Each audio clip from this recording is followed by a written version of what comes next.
three things about money. He's going to tell us here how money can blind us, how money can reveal what controls us, and then he shows us how to break the power of money in our lives, how to break its power over us, how it blinds us. Verse 22 and 23, it says, the eye is the lamp of the body. If your eyes are good, your whole body will be full of light. If your eyes are bad, your whole body will be full of darkness. If you are in a room filled with light, you can walk around the furniture. If it's totally dark, if it's completely pitch dark in there, you'll stumble maybe and fall. But even if the light's on and your eye doesn't work, if your eye is blind, that is to say, if your eye is dark, it's as if your whole body's in darkness anyway, and you'll fall anyway. What's that got to do with money? And it must have something to do with money. Money blinds us. You say, well, how does money blind us? Well, first of all, money blinds us to its influence. It's very influence in our lives. Most sins, you know when you're doing them. Do you know when you're lying? Sure, you know when you're lying. Do you know when you're lusting? Yeah, you know when you're lusting. Do you know if you've blown up and spoken abusively to somebody? Yeah, you know that. The money sin is a selfish use of money. And Jesus is talking about this so often. He talks about it much more than he talks about lust. So it must be a rampant sin, and yet nobody thinks it's true of him, or not very many people. Jesus in Luke 12 said, watch out, be on guard for all forms of greed. Watch out for greed. It hides itself. Money has the power to blind us to its influence in our lives. Especially, money has the power to blind us to our lifestyle choices. You're always maxed out. You're always living out to the edge of your income or a little bit over. And you never feel like you have enough. And you haven't realized what happened. You know, you're making a little bit more, you make a little bit more, you're living a little bit better, you're living a little bit better, and you don't even know you're doing it because you're just upgrading here, upgrading here, upgrading here. And you're maxed out. And you don't feel like you've got that much, but you do. Why? Because you're blind. We all rub elbows with people who we know pretty well, who make a lot more and who live a lot better. And as a result, no matter how much you make, you don't feel like you make much. Nobody feels that they're spending too much on themselves. Nobody feels that they're rich. We spend too much on ourselves, and we have no idea we're doing it. Do you regularly say, am I spending too much money on clothing? Am I spending too much money on electronics, on entertainment, on furnishings? Could I not really change things so I'd be able to live differently and give a lot more money away? Why won't you look? Because your eye is dark. Because money makes you not want to ask. Because money makes you not want to look. Money actually also has the power to blind you to your work and in your work. Money has the power to get you to get into careers that you really don't like, but they make money. You really don't like them, but they make money. They've got prestige and money. And it takes a while for you to realize what you've done. You know why? Because the power of money is such that it draws you in and you get into the career. And sometimes for years, you feel like, I'm enjoying this. Why? But it's the thrill of the chase. It's the challenge of making it, of getting in, of getting that first paycheck. And then once you actually get out into the flat of your career, you realize, I don't like this at all. Why did I do this? And the answer is money darkened your eyes. You just didn't realize. You didn't want to know. You didn't want to say, I'm really a lot better for that. I really like that a lot better, but no money, no prestige, can't go there. Money has the power not only to blind us in our choice of work, but it can blind us in our doing our work. For example, do you ever ask this question about your job, about the thing you're producing, about the deal you're making? Do you ever really ask these questions like, is this really good for people, what I'm producing and what my company's producing? Is it good for people? Is it appealing to their better nature, or is it actually appealing to their worse nature? Is it good for the social fabric? Is it good for the neighborhood? Is it good for the environment? And you know why you don't want to ask those questions? You don't want to look. You know why you don't want to look? Because your eye's dark. Money makes you not want to ask. It darkens our eyes. And when our eyes are dark, how great is that darkness? Money also shows us what really controls us. Money is one of the best ways for you to get a map of your soul. The way to map your soul is to look at where your money goes. Verse 21, for where your treasure is, there is your heart. The end of verse 24, you cannot serve both God and money. What Jesus is doing is he's personifying money. And he's saying it is a rival God. It is a rival master. It's a rival Lord. And if you want to know something about what really controls you, what your real master is, follow the money. That's back to verse 21. For where your treasure is, there is your heart. If you want to know where your heart rests, if you want to know what your heart serves, if you want to know what you really rest your life on, what your real meaning in life is, what your real source of self-worth is, see where your money goes most effortlessly, most joyfully. It just flies out of your pockets to those places. It doesn't feel like you're spending because this is something you love. When your heart is resting in something, it doesn't feel like you're spending. The money just flies right out. That's a master. It's something controlling you. Why does money just fly out of your pocket toward your appearance, toward what you put on your body, toward how you look? Why is body image that important to you? Why is love and romance, or even the prospect of love and romance, that important to you? Why are you that upset about how you look and that anxious about it? If you don't control it, you just spend way too much money. Some of you are sitting there saying, well, I sock my money away into savings and investments. I don't put money into big homes or big apartments or put money on my clothing and all that, and you feel proud of that. You're thrifty, you're frugal, and you have all this money in investments, but you're not giving that away either. Why? Why? Where's your heart? Where's your real security? Your money is a way of controlling. You feel like now I've got control over my life. Approval isn't so important. People thinking I look nice isn't so important. People thinking that you're knowledgeable isn't so important. What is really important is that I'm in control. No matter what happens, I'm ready for it. Money has become your security, not God. Knowledge has become your significance, not God.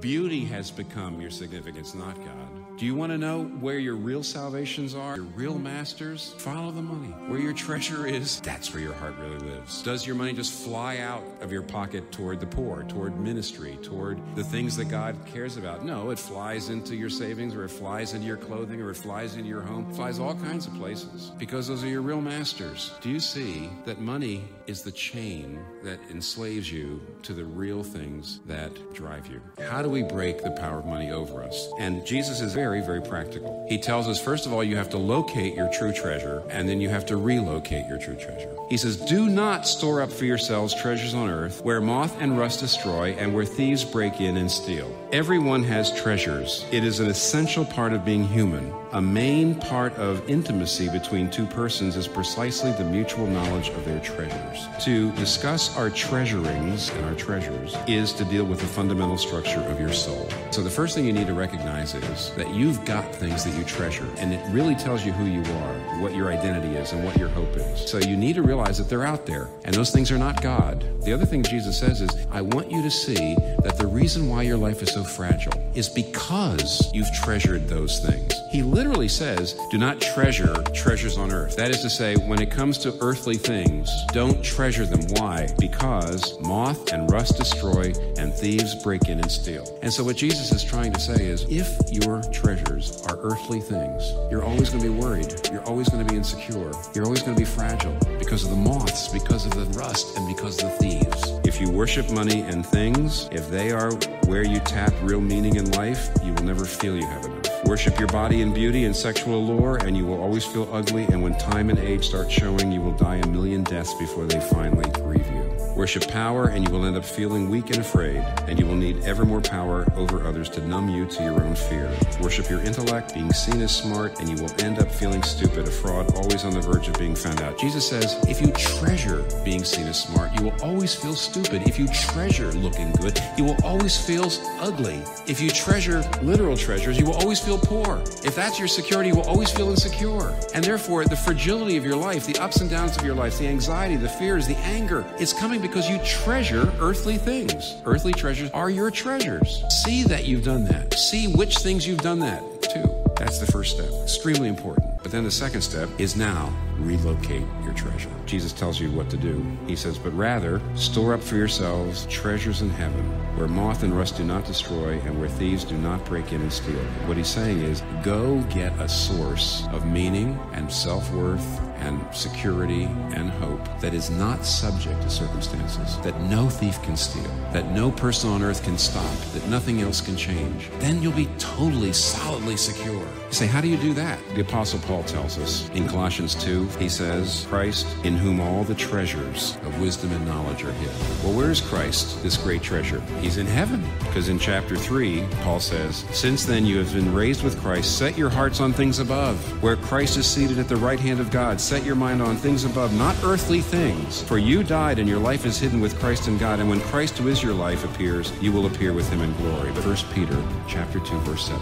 To you who believe, he is precious. He is the ultimate treasure. How do you begin to treasure Jesus? You say, well, I believe in Jesus. That's not the same thing. You can believe in Jesus. You can believe very firmly in Jesus, and your heart are treasuring other things. And that's the reason why you're so afraid of the moths and the rust and the thieves. And that's the reason why you've got the fragility in your life and the instability in your life. It's not enough to believe in Christ. That's not the treasure. The treasure is what? Well, he tells you, no one can serve two masters. Either he will hate the one and love the other, or he will love the one and despise the other. They're mutually exclusive. If you want to stop treasuring and loving one thing, you can't just believe in Jesus. You have to love him. You have to be in love with him. Your heart has to be dazzled by him. It has to be amazed by him. And sometimes you've got to be weeping for joy at the sight of him. So here's what Jesus is saying. Unless you've got me, you're not really rich, because I'm the only currency that cannot be devalued. And unless you've got me, you'll never be successful, because I'm the only status. My love is the one success and the one status that you can never lose. So he says, relocate, treasure me.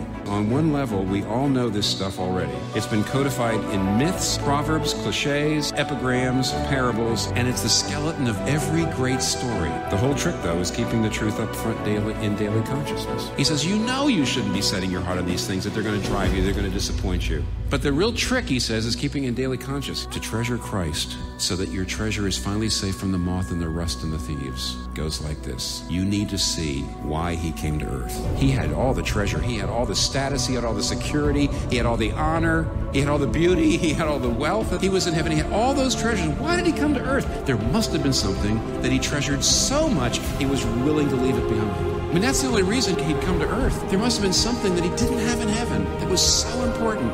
He treasured it so much he was willing to leave all those other things behind to come here. Because he did leave it behind. He was born in a manger. Jesus was born into poverty. He said, foxes have holes, birds have nests, Son of Man has nowhere to lay his head. He had nothing. He left all of his treasures behind. Why? For us.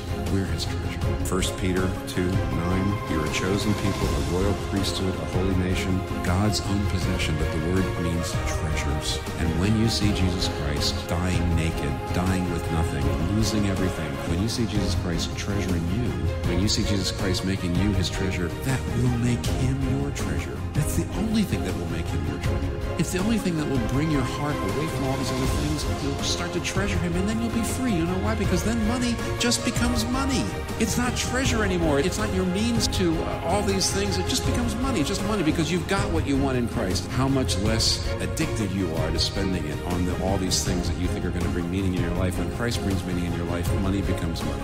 All through the Bible, it talks about you should give at least 10% of your money to charity, to the poor, to the church. Give it away. That's the bottom line, or more. But I mean, at least 10%. Does that seem like an enormous amount to you? Does that seem unrealistic, outrageous to you? Then Christ is not real to your heart, even if you believe in him up here. It's just not real to your heart. If you say, that's crazy, I've got things to do with my money. Well, he's not your treasure. He might be someone you believe in, but he's not your treasure. If you loved him, you'd have no trouble giving away an awful lot of your money and refusing to spend so much on yourself. And you know what? You can do it. Turn your eyes upon Jesus, look full in his wonderful face, and the things of the world will grow strangely dim in the light of his glory and his grace.